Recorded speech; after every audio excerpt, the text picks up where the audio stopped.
नमस्कार दोस्तों, आज हम आपको बताएंगे साइबेरिया की तुंगुस्का घटना में कोई ब्लैक होल पृथ्वी से टकराया था क्या।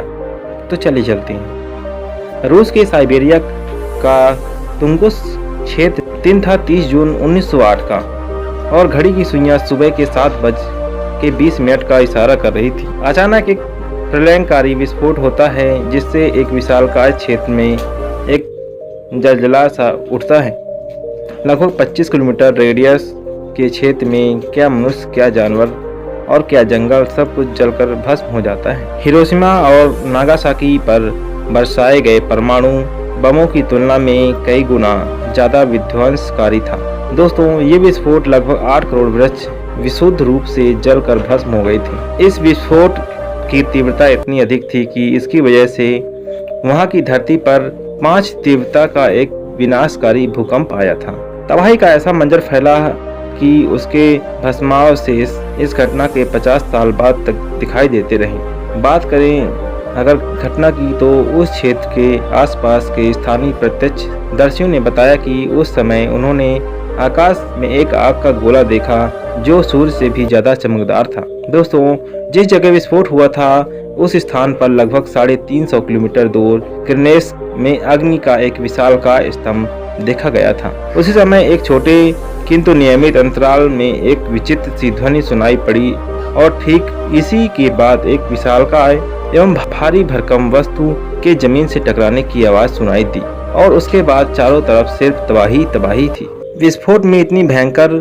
शक्ति थी कि दक्षिण किरनेस के मवेशी अपने स्थान से लगभग 500 किलोमीटर दूर छत विछत हालत में मिली थी। थोड़ी दूर रहने वाले स्थानीय किसानों के शरीर के कपड़े जलकर उनके शरीर से ही चिपक गए। कईयों के शरीर हवा में 40 फीट तक उछल गए थे। कुछ स्थानीय किसान जो सौभाग्य से अपनी जान गंवाने से बच गए थे, जब उनकी मूर्छा टूटी तो उन्हें लगातार बिजलियों के कड़कने की आवाज सुनाई दे रही थी। कुछ के कानों में इतनी पीड़ा हो रही थी कि मानो कानों से पिघला हुआ शीशा बह रहा हो। कईयों के घरों के बर्तन तक पिघल गए थे। दोस्तों, इस विस्फोट के लगभग 2000 पशु जलकर भस्म हो गए थे। इस रहस्यमय घटना की व्याख्या यद्यपि कई विद्वानों ने अलग अलग तर्कों के आधार पर की है, किंतु इनमें से कोई थ्योरी अंतिम रूप में सत्य नहीं सिद्ध हो पाई थी। दोस्तों, इस घटना के घटित होने के पीछे सबसे प्रबल संभावना किसी दैत्याकार उल्कापिंड के पृथ्वी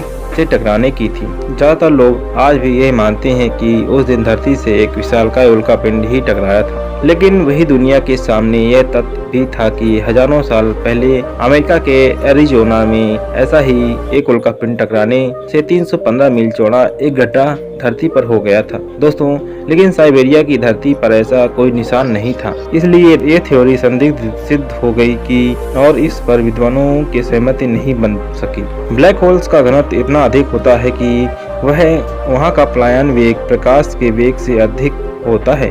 इसलिए ब्लैक होल्स के अंदर से न केवल प्रकाश बल्कि कोई भी विद्युत चुंबकीय विकिरण बाहर नहीं आ पाता है। इसलिए ब्लैक होल्स की दुनिया अभी भी वैज्ञानिकों के लिए अबूझ ही बनी है। कल्पना करिए कि आप ब्लैक होल्स के सबसे बाहरी लेकिन सुरक्षित घेरे पर खड़े हैं। वहां तक आप सुरक्षित हो सकते हैं। इसलिए वैज्ञानिकों ने इस थ्योरी को भी संदिग्ध मानते हुए खारिज कर दिया। तमाम तरह के शोध अनुसंधानों के बावजूद यह रहस्य अभी भी दुनिया पर वैज्ञानिकों के लिए चुनौती बनकर खड़ा है। लेकिन इतना तो तय है कि जब भी ब्रह्मांड की उन्नत सभ्यताओं से हमारा सामना होगा, इस रहस्य जरूर पर्दा उठेगा। तो इस तरह के रहस्यमयी फैक्ट सुनने के लिए हमारा चैनल सब्सक्राइब कर लें, इस वीडियो को लाइक कर दें और बेल आइकन ऑन कर लें ताकि नया अपडेट सबसे आगे आपको मिले। धन्यवाद।